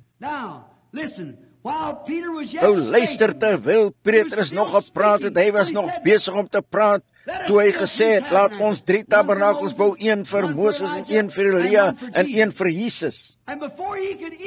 En voor hy selfs nog klaar kon praat, kyk wat die skrifte sê, terwyl hy nog gespreek het, het die stem uit die hemel gespreek en gesê, vergeet dit, andersins, dit is my geliefde seun, luister na hom. Moenie na Moses luister nie, ek bly daaroor, ek so bly, Moses het die wet verteenwoordig, die wet kon niemand red nie. Die wet was 'n polisieman, die wet het veroordeel en jou in die tronk gesit, dit kon jou nie uitkry, genade bring jou uit, maar die wet sit jou in die tronk, dit het jou veroordeel, genade bring jou uit. Toe het hy gesê, ek sal nog 'n tabernakel bou, ons sal 1 bou vir almal wat die wet wil onderhou en hierna toe laat gaan. Hulle sal 'n organisasie hier hê, die wetsgehoorsaam is. dan sal ons hulle hê wat in die profete glo. Now what did Elijah represent? Nou wat het Elia verteenwoordig? Hy het God se geregtigheid verteenwoordig. Hy was 'n magtige profeet. Hy het bo op die berg gegaan en die Here het hom soontoe gestuur. Iemand het begin inmeng met die Here se sake vir hom gesê waarheen om te gaan en wat om te doen. En Elia het opgestaan en gesê: "As ek 'n man van God is, laat daar vuur uit die hemel val en hulle verteer." En daar het 'n vuur afgekom en 50 verteer. Wel, hulle het teruggegaan en vir die koning gesê, hy het gesê: "O, dit was daar was waarskynlik 'n hittegolf, jy weet, of so iets. Hulle is deur weerlik getref. Ek sal nog 50 stuur." So he sent another 50. So hy het nog 50 gestuur en Elia het opgestaan en gesê: "As ek 'n man van God is, laat daar vuur uit die hemel val en hulle verteer." En nog 50 het gegaan. Was geen hittegolf daardie keer nie. Julle sien, hulle het nie verstaan nie, maar dit was God se geregtigheid. I don't want his justice. I don't want Ek wil nie sy geregtigheid hê nie, ek wil nie sy wet hê nie, ek wil sy genade hê. Genade is waarvoor ek pleit. O Here, moet my nie volgens geen wet oordeel nie. Ek sal veroordeel word. Ek kan nie staan nie. Moenie vir my geregtigheid gee nie. Ek behoort te wees. Ek behoort hel toe te gaan, want ek's 'n sondaar, maar Here, gee vir my u barmhartigheid, u liefde, u genade. God het gesê, dit is my geliefde seun, luister na hom. Nie Moses nie geregtigheid, nie wet nie, maar luister na hom. Hy het genade vir jou. Hy het gawes vir jou. Hy het opgevaar in die hoogte en gawes aan die mense gegee. En God het net presies gedoen wat hy met sy seun gedoen het toe hy hom daar aangeneem het. Nou en andersins, moenie meer na my luister nie. Ek is God, maar ek het my seun aangeneem. Niemand kan na die Vader kom behalwe deur die seun nie. Luister na hom. O, wiste hoe God sy kerk vandag wil neem en dit aanneem. Hy het geboorte daarin gegee, nou wil hy dit aanneem. Maar ons wil net nie stil staan nie. As dit opstaan onder die Methodist, sal die Baptist niks daarmee te doen hê nie. Dit opstaan onder een kerk wil die ander een niks daarmee te doen hê nie. Dis 'n draai en 'n swaai. Hoekom? Dis 'n gemengde menigte, dis steeds dieselfde ding. Wat ons vandag nodig het is 'n vergadering en 'n bid hier. En 'n bly daar totdat God die aanneming van die Heilige Gees stuur, die Heilige Gees afbring en in die kerk apostels, profete, leraars, evangeliste, pastore plaas. Dis wat ons nodig het, dis wat die kerk nodig het. Dit sal nie toegee nie, dit sal by die woord bly. 'n Kerk wat nie met die wêreld sal flankeer nie, 'n kerk wat niks met sonde te doen sal hê nie, wat sy rug op sonde sal draai, wat sal wandel in die heiligheid en reinheid van God, lewe vir God, lewe of sterwe. Wat 'n verskil maak dit? Solank ek vir God is, wat 'n verskil maak dit? God probeer dit in die kerk inkry, probeer dit doen. Hy doen dit nou en dan net om die mense te wys dat hy dit doen. En waarom is dit? Wanneer God daar die gawes voor die kerk skud en dan die kerk, soos ek nou die aand gesê het, soos die babe in die met die vrou in die 10 sent winkel skynbaar nie eens aandag daarin gee nie. Vrydag, Saterdag, Sondag, Maandag, Dinsdag, 5 aande, hierdie eislike groot area hier, en 200 leesitplekke in 'n 1200 auditorium. Honger en dors na geregtigheid. Sien wat ek bedoel?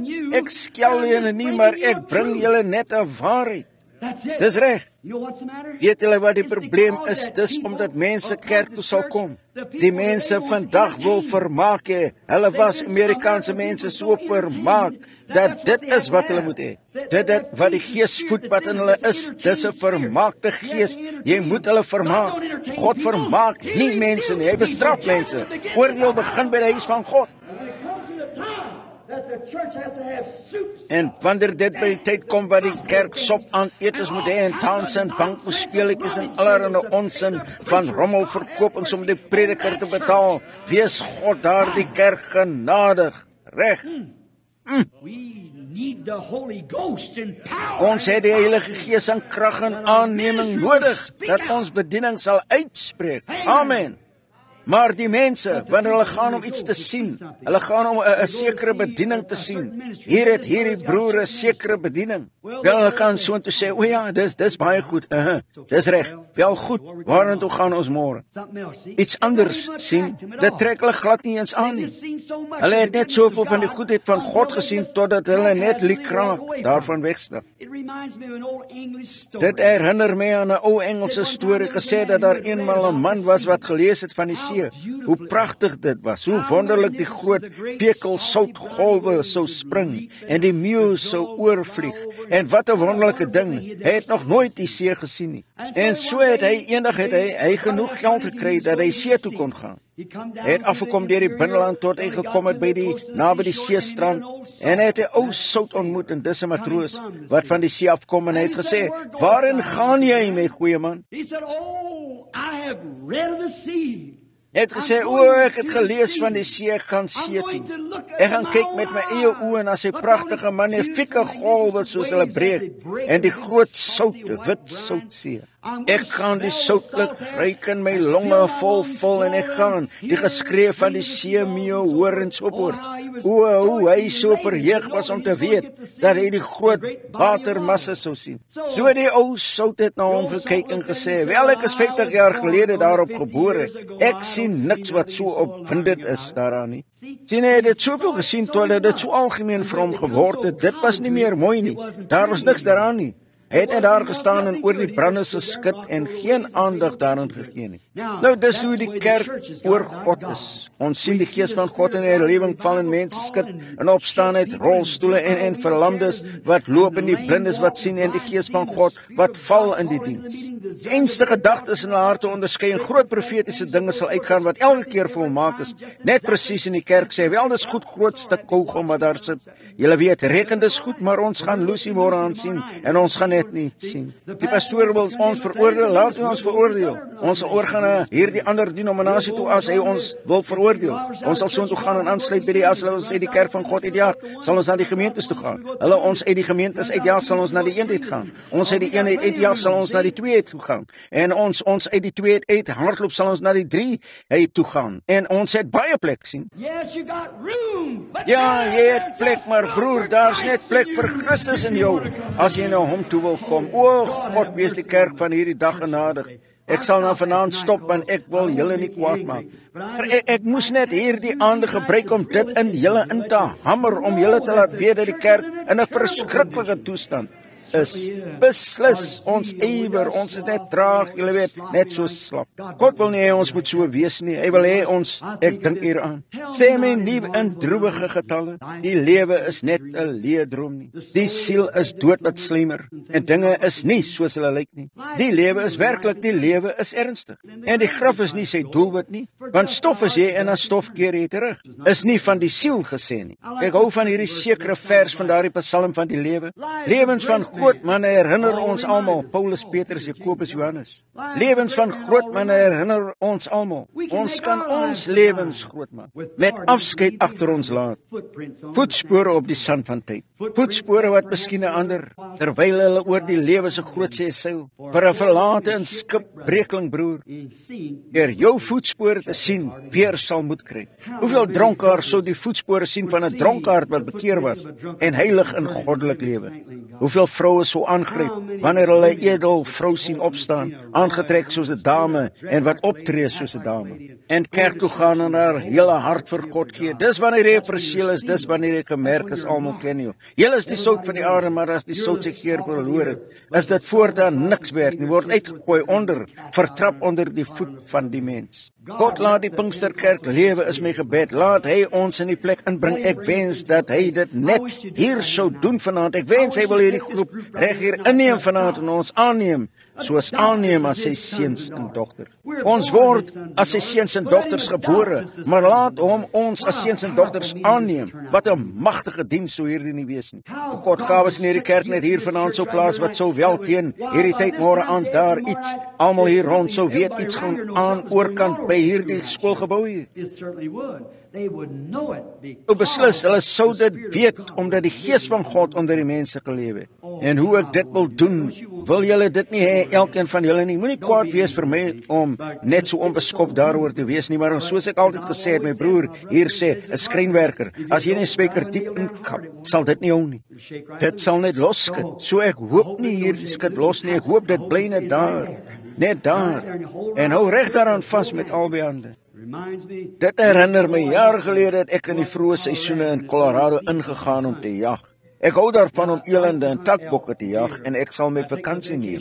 Eendag het ek 'n toneel daarbo gesien wat ek nog nooit vergeet het nie. Ek was 'n paar jaar gelede. Ek was bo op die bergrand agter die kontinentale skeiding. En daar's wat hulle die Troublesome rivier noem. Ek het destyds daar binne geboor in die by oos en wesvertakking vorm van die Troublesome rivier en die Here het verenig bewei die vallei. As jy ton hooi kan kweek, kan jy 'n koei op die weiveld sit en elke plaas is verdeel in soveel ton hooi en ek reken dis net soos wat julle hier in Oregon het. Jy sit jou koei op die weiding. Ek het altyd so toe gegaan in die aanjagtyd wanneer hy die lentebeeste gekry en hulle aangejaag het. En daar was 'n swerp heining vir verdeling vir eiendom in private besit van die regering en ek sou daar sit met been oor die horing van die saal en die veldwagter dophou wanneer hy daar gestaan het, daar die beeste dophou wat deurgaan. Nou ons sin was 3 poot en meer Grimes daarbo was 'n diamantbalk en hulle 20 of 30 verskillende plaasboere gehad wat hulle beeste deurgejaag het. Nou ek het opgeleer daardie boer het nooit veel aandag gegee aan watter brandmerk op die koei was nie. Weet hulle waarna hy gekyk het? Hy het gekyk vir die bloedplaatjie in die oor sien die egte Hereford of hy kon nie op daardie weiding gaan nie.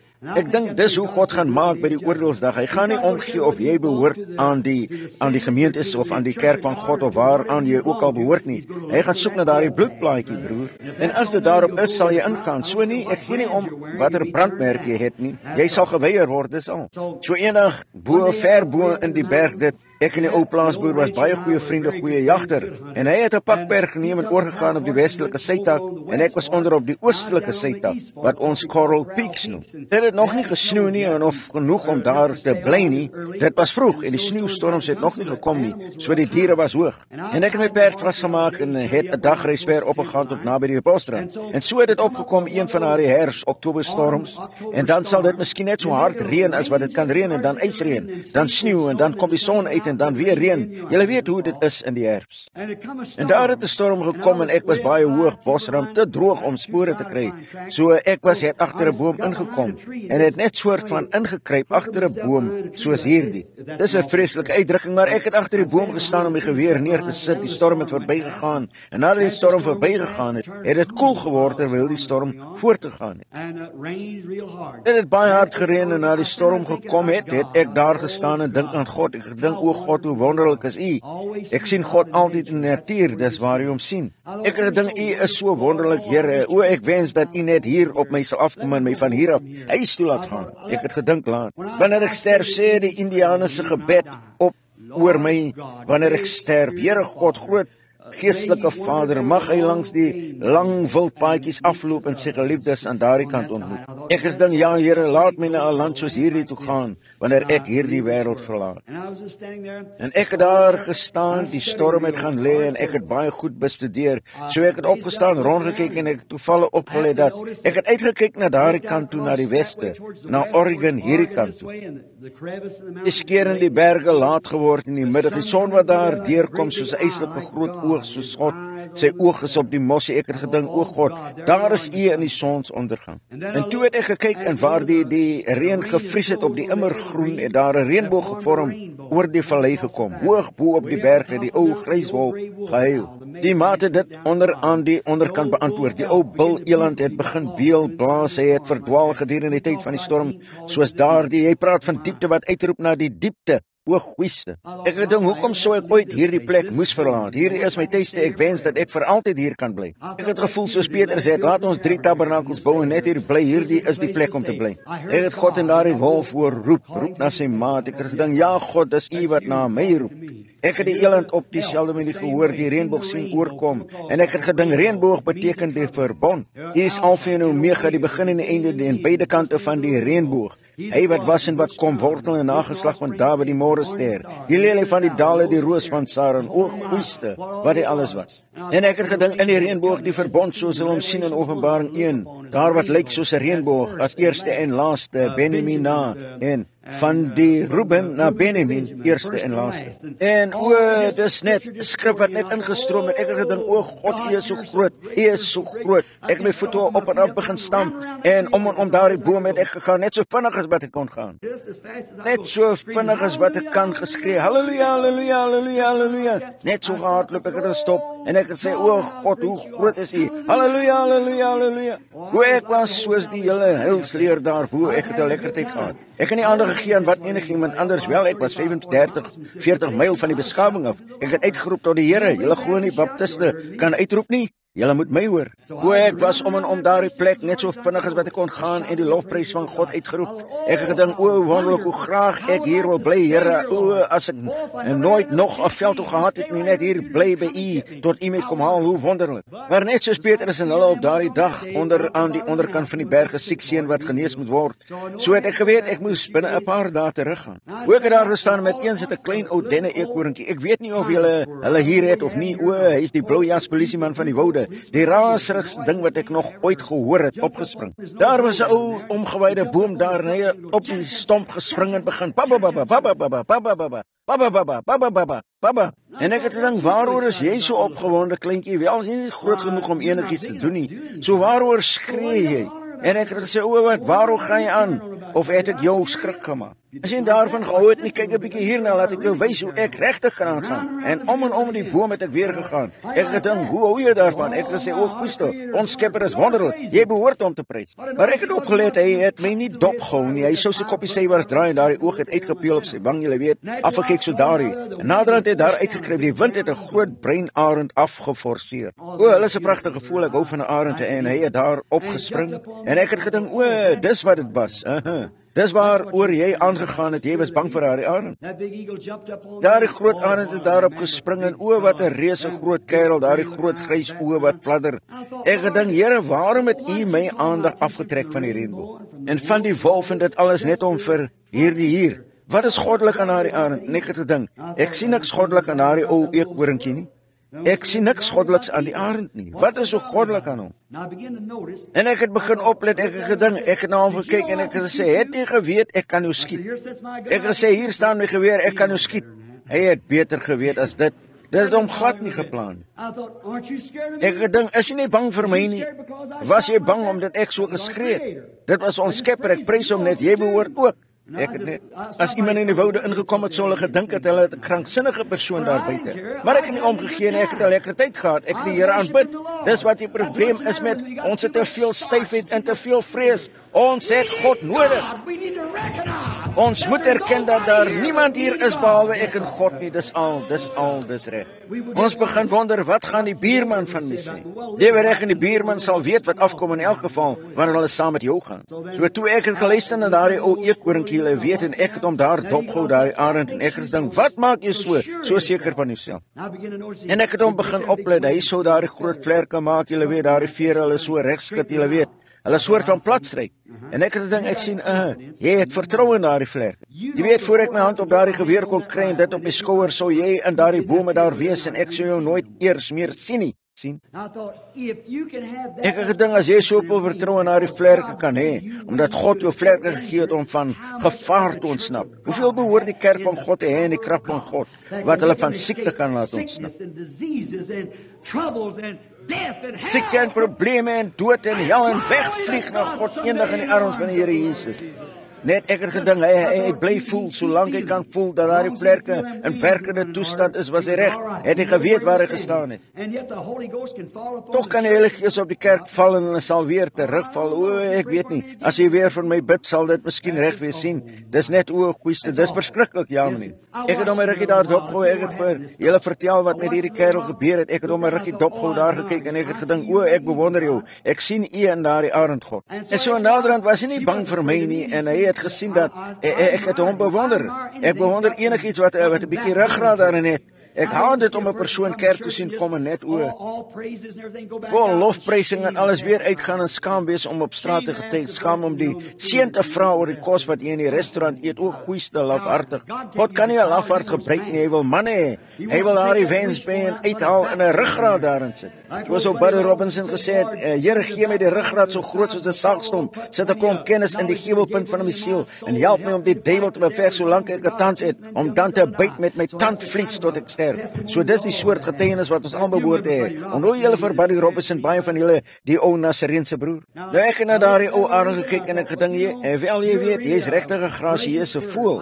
Ek hou baie van jou. Ek het baie keer oor jou gepreek en ek het gesê ek hou beslis baie van jou. Hy het moeg geword om te luister na daardie ou denne horing wat sê babbel babbel babbel babbel babbel babbel, asof hy hom sou perskeer. Wel, hy kon niks doen nie, hy's te klein. Hy het genoeg daarvan gehad, so hy het met een groot sprong gemaak, sy vlerk omtrent 2 keer geklap en toe het ek gehuil. Ek het daar gestaan en die trane teen my wange afgeloop toe ek daardie arend dopgehou. Hoe God hom daar moes geplaas het vir 'n doel. Hy het nooit sy vlerke geklap nie, hy het net bo kan die boom uitgekom omtrent 2 keer en toe het hy net geweet hoe om sy vlerke in daardie wind te stel. En elke keer wat die windvlag so opkom, so hy bietjie hoër gaan, 'n bietjie hoër, totdat hy net 'n klein stippeltjie geword het. Hy het daardie ou aardgebonde denne eekhoring daar laat sit en sê baba, daarvan wonder ek is by. Nie so iets so die Heilige Gees nie. O, daar skien, hierdie praat in tale is heeltemal verkeerd. Glad nie so iets soos Pinkster nie. Dit was destyds daaroor kan 'n lang tyd gelede. Hy het net geweet hoe om sy vlerke in die krag van die wind te stel. Hoe behoort die kerk te weet hoe om julle geloof in die krag van God te stel, nie van een kerk na ander spring nie, maar weg te ry op die heerlikheid van God totdat julle verby die geklank is van hierdie van wonderwerke is by glad nie so iets soos die Heilige Gees nie, onsin. Wat dink jy daarvan, dame, glo jy dat dit die waarheid is? Glo jy dit ook, suster? As julle dit glo, kan julle vanaand wegvlieg van daardie dragbare ak, as julle wil. Net dis nie gaan na hierdie diens toe gaan, na daardie een toelaat, hierdie een vir jou bid of daardie een vir jou bid nie, hierdie sekere prediker, daardie sekere evangelist nie. Stel net jou vlerke, stel jou geloof, ek sal nie beweeg word nie. Halleluja, en elke keer wat die Heilige Gees inkom, ry daarop gaan, hoor. Dis reg. Glo julle dit met julle hele hart? As jy dit glo, broer, weet net hoe om jou vlerke te stel. God het beloof, God kan nie lieg nie. God is alles waarheid. As ek jou kon genees, sou ek dit doen. Ek kan niemand genees nie. Glo nie daar is iemand anders wat iemand kan genees nie, maar dis jy jouself wat geloof in God het. Die Heilige Gees het net die heeltyd oorvloedig oor hierdie gebou geval vanaand. Glo julle dit? Sekerlik. Selfs om sy kerk te bestraf en te tugtig en dit skoon te maak. Dis wat God wil doen. Die ou smede van goud, julle weet hoe hulle altyd geweet het, dit was regtig goeie goud. Hulle sou daardie goud neem en sou dit slaan en omdraai en dit slaan, totdat hulle al die onsuiverheid daaruit geslaan het. Julle weet hoe hulle weet wanneer hulle die onsuiverheid daaruit gekry het. Wanneer hulle eers weer skaatsing daarin gesien het, dan het hulle geweet dat al die periet en goed daaruit was. Al die rotse en die materiale was suiwer goud wanneer die smid sy weerkaatsing kon sien.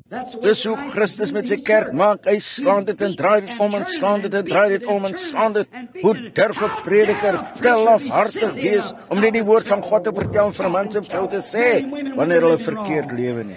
Sê vrou, dis verkeerd om hierdie onsedelike klere te dra. Dis verkeerd om sigarette te rook. Dis verkeerd om tuis te bly van die kerk af. Dis verkeerd om te gaan dobbel en wedrenne en aan te gaan soos die kerk vandag maak. En lotery speel en dinge. God verhoed dat ek dit moet doen. Nee, meneer. Slaan daar die ding totdat Jesus slaan dit met die Heilige Gees totdat hy sy eie weerkaatsing daarin sien. Dan kan jy die werke van Christus sien wat in die kerk gedoen word. Dan is hy gereed vir die wegraap en suiwer goed. Goeie julle dit almal van julle? Goed, hoeveel siek mense is hier binne? Steek hulle hande op. Julle het gesê julle was gelowiges, nie waar nie? Goed, ek gaan julle vra om iets te doen. Julle 2 pastore, wil hê julle moet afkom na hierdie bed toe.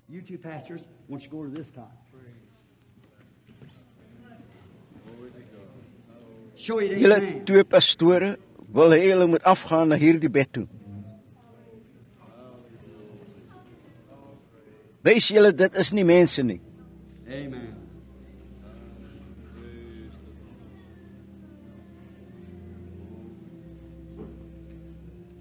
Amen. Nou hierdie manne is manne wat glo, hierdie ander glo ook, maar ek het daardie 2 gekies.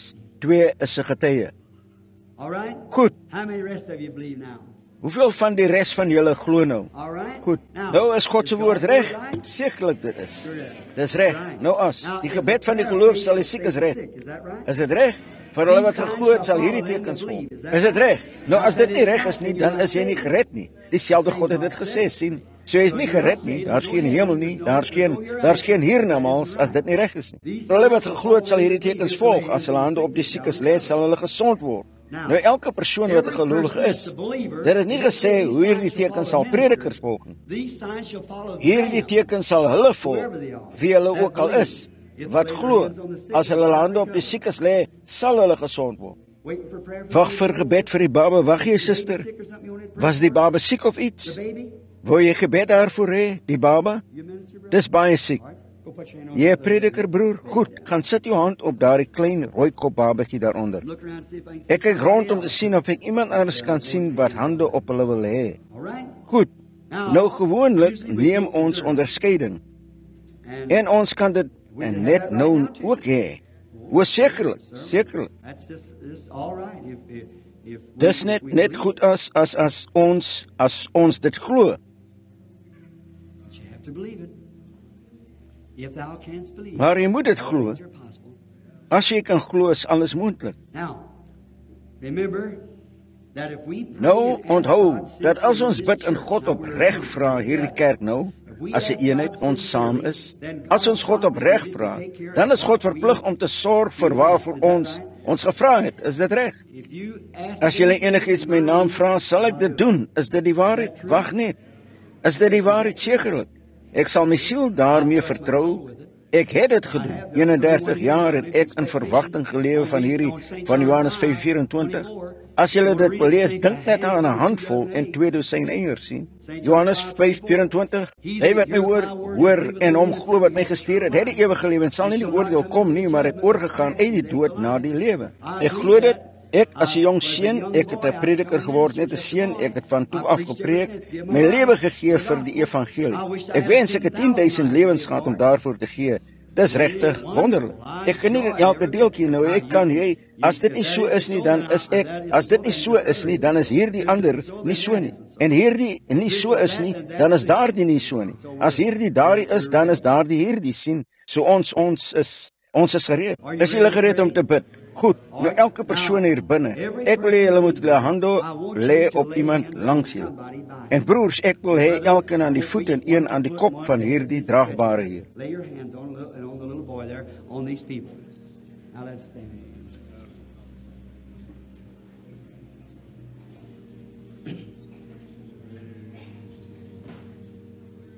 Lê julle hande op die klein seentjie daar, op hierdie mense. Nou kom ons staan. O, ek hou net van hierdie soort oomblik, net iets almal asemloos soos, wat gaan gebeur? Kyk wat gebeur. As jy net omdraai, laat jou geloof nog gaan. Laat jou geloof net reguit afkom, sê hierdie suster gaan genees word, hierdie een gaan genees word, daardie man, hierdie vrou, hierdie, dan daardie, hulle gaan almal genees word, hulle gaan genees word. Dit gaan 'n einde daarvan wees. Môre gaan daar so verskillende daardie mense wees, wel goeiste, dit gaan wonderlik wees. Glo julle dit nie?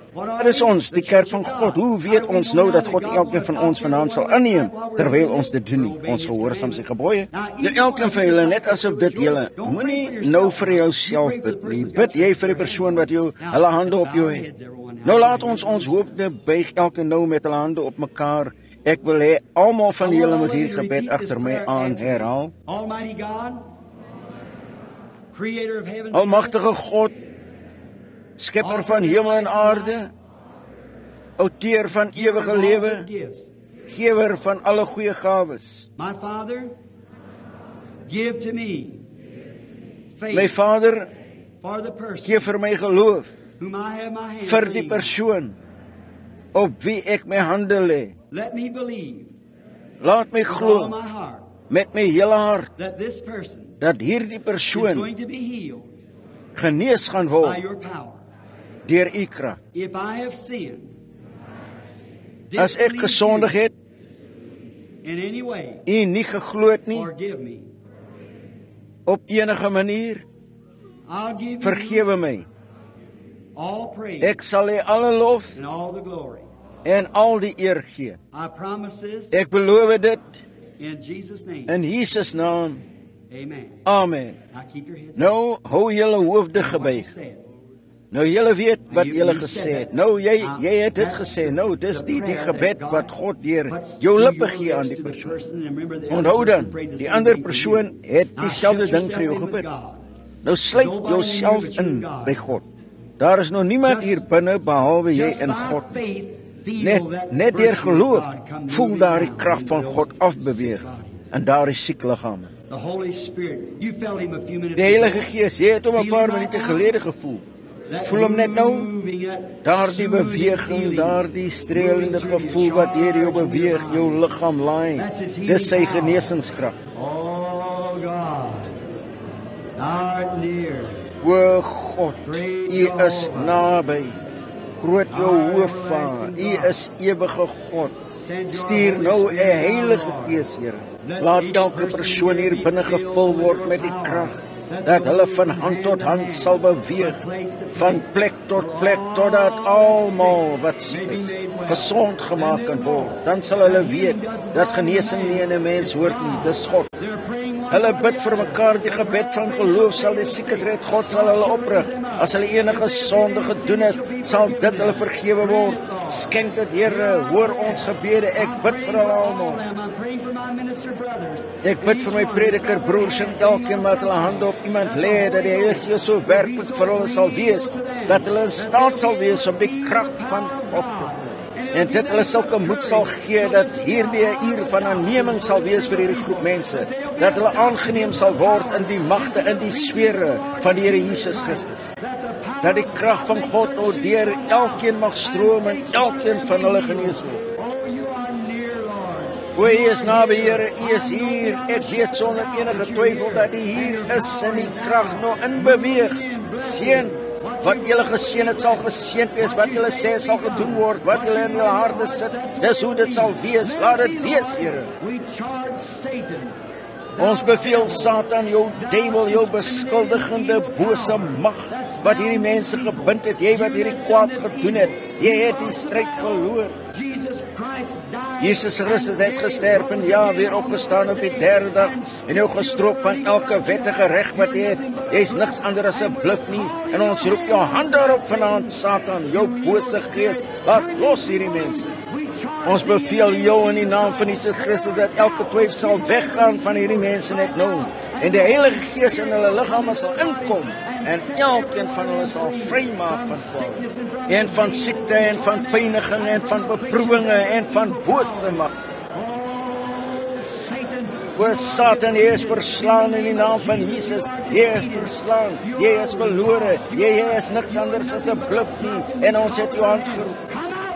Om uit sê ons beveel jou in Jesus naam om hierdie gehoor te verlang. And all the sick and afflicted be made well to the glory of God.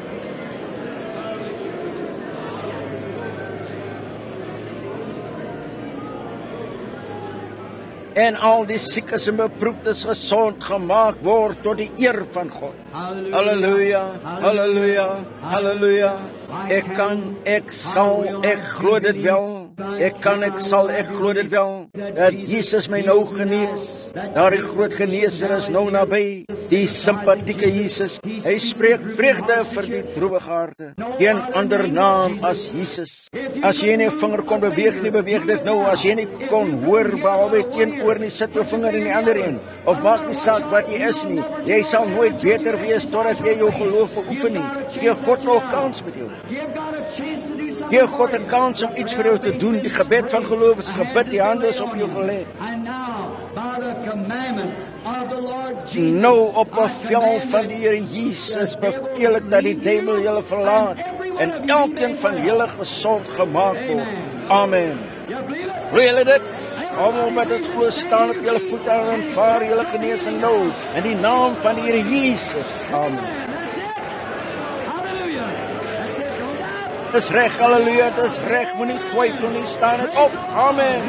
Prys die Here, jy kan hierdie neem en hulle sal ook gesond wees. Moenie twyfel nie. Kom reguit uit en wees vry. Prys die Here, dis goed. Amen. Laat ons nou ons hande opsteek en God prys almal. Julle is genees. Wel is julle nie genees nie in die naam van die Here Jesus.